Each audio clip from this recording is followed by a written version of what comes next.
வணக்கம் மக்களே, welcome to the ஃபென்சர் show. இன்னைக்கு ஷோ நம்ம பார்க்க போறது even if this love disappears tonight அப்படின்ற கொரியன் மூவியோட ரிவ்யூ.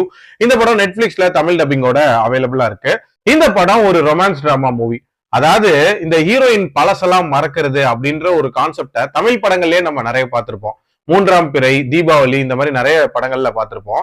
இதுவும் அதே மாதிரியான ஒரு கான்செப்ட் தான். இதுலயும் ஹீரோயின் வந்து பழசெல்லாம் மறந்துடுவாங்க.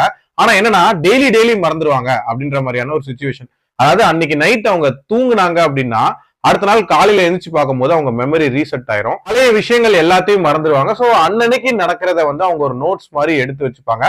காலையில எழுந்து அந்த நோட்ஸ்ல எவ்வளவு படிக்கிறாங்களோ அவ்வளவுதான் அவங்களுக்கு ஞாபகம் இருக்கும். இது ஒரு ஆக்சிடென்ட்டுக்கு அப்புறமாட்டி இந்த மாதிரியான ஒரு கண்டிஷன் அவங்களுக்கு வந்திருக்கும். சோ இந்த மாதிரியான சிச்சுவேஷன்ல அவங்க கிளாஸ்ல கூட படிக்கக்கூடிய ஒரு பையனோட இவங்களுக்கு ஒரு லவ் அப்படின்றது ஏற்படும். அந்த லவ் எப்படி போகுது, இந்த கண்டிஷன்னால என்னென்ன பிரச்சனைகள் வருது, டுவர்ட்ஸ் எண்ட் ஒன்னு சேர்ந்தாங்களா இல்லையா அப்படின்றத அந்த படத்தோட கதை. பொதுவா இந்த கொரியன் ரொமான்ஸ் டிராமால இருக்கக்கூடிய அந்த எமோஷனல் பஞ்ச் அப்படின்ற ஒரு விஷயம் இருக்குல்ல, அது இந்த படத்திலையும் நீட்டா ஒர்க் அவுட் ஆயிருக்கு அப்படின்னே சொல்லலாம். அதுவும் டுவர்ட்ஸ் எண்ட் ரொம்ப நீட்டா வந்து அந்த விஷயத்த ஒர்க் அவுட் பண்ணிருப்பாங்க. அதுலயும் இந்த லவ்ல என்ன மாதிரியான ஒரு பிரச்சனை வரப்போகுது அப்படின்னு சொல்லிட்டு நம்ம எதிர்பார்த்துட்டு இருப்போம். நம்ம எதிர்பார்க்காத மாதிரியான ஒரு பிரச்சனை வர மாதிரி காட்டியிருப்பாங்க. அது உண்மையிலேயே நீட்டா இருந்துச்சு.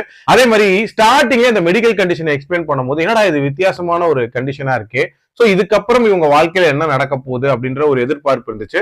அதே மாதிரி அந்த லவ் பிளாசம் ஆகக்கூடிய காட்சி, அதுக்கப்புறம் ஆரம்பத்துல அந்த ஹீரோயின் ரியாக்ட் பண்ணக்கூடிய காட்சி, அந்த ஹீரோக்கு தெரியக்கூடிய காட்சி, இந்த போர்ஷன்ஸ் தான் நல்லா எடுத்திருந்தாங்க. பட் அந்த லவ் சீன்ஸை கொண்டு போன விதம் இருக்குல்ல, அது ரொம்ப ஒரு இழுவையை போட்டாங்களோ அப்படின்ற மாதிரி தான் இருந்துச்சு. ஆக்சுவலா அதுல ஒரு ஃபீல் குட் மொமெண்ட் நமக்கு வரணும்ல, பட் அதுக்கு பதிலா ரொம்ப லெங்தியா டிராகியான ஒரு ஃபீல் அப்படின்றது தான் வந்துச்சு. கண்டிப்பா அந்த போர்ஷன்ஸ் இன்னுமே பெட்டரா பண்ணியிருந்திருக்கலாம். அண்ட் இன்னுமே கொஞ்சம் எமோஷன்ஸ் அப்படின்றது நிறைய இடங்கள்ல கொஞ்சம் நேச்சுரலா இருந்திருக்கலாம். பட் ஓவரால் ஒரு நீட்டான ரொமான்ஸ் டிராமா, ஒரு டீசென்டான ஓடிடி வாட்சா கண்டிப்பா ட்ரை பண்ணி பார்க்கலாம். என்னோட ரேட்டிங் இந்த படத்துக்கு 2.9 அவுட் ஆஃப் 5. அடல்ட் கண்டென்ட்டை பொறுத்த வரைக்கும் ஒரே ஒரு லிப் லாக் சீன் இருக்கே தவிர மற்றபடி பார்க்கலாம். மீண்டும் அடுத்த விமர்சனத்தில் சந்திக்கிறேன். நன்றி, வணக்கம்.